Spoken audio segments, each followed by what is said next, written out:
Благодарам, колега Джафери. Почитуван колега Панчо Минов.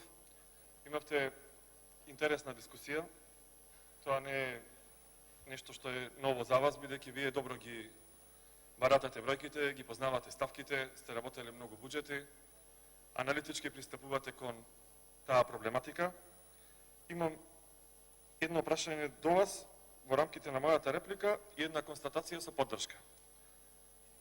Вчера видовме на скандалозно ветување од премиерот Возаев дека само во Рачиново ќе имало вработено 300 пилоти без друг помошен технички персонал, например стојардеси или механичари.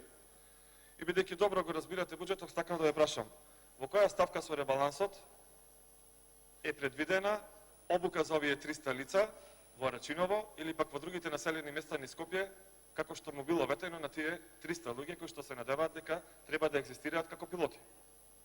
Ве замолувам, бидејќи добро ја знаете оваа проблематика, каде се тие средства, колку се и од кога почнува обуката, за да можат овие луѓе да се пофалат дека тоа што им било ветено е реализирано. Кога зборувавте за образование, самите знаете дека ако од нешто се крати овие 3 години, се крати од образованието. Не требале лекање, ова не го вели ВМРО ДПМН. Вчера му го кажа и Миријана Најчевска, ваш поддржувач, представник, која што кажа дека ако за нешто греши оваа влада, а во ништо не работи точно, е образованието. Ова не го велиме ние, ова го констатираме ние, бидејќи во 3 буџети досега и во 4 ребаланси се крати само од образованието. Во право сте, со 21.600 не се живее.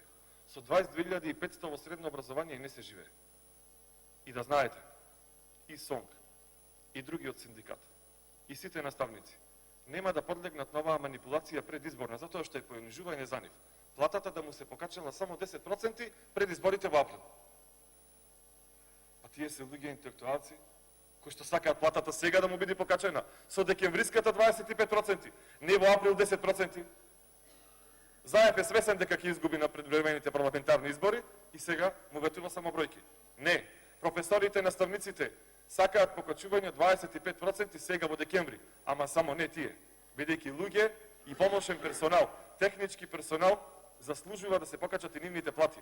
Не е коректно да се зголемува 5% платата за наставници и професори, а како што рековте вие, за техничкиот персонал да остане иста. Зголемување на платите 25% на сите одма, а не предизборно во април. И бидете убедени дека и наставниците и професорите и оние кои што работат на факултетите едногласно ќе го офрлат она што вчера им беше предизборно маркетиншки понижувачки понудено. Ви благодарам.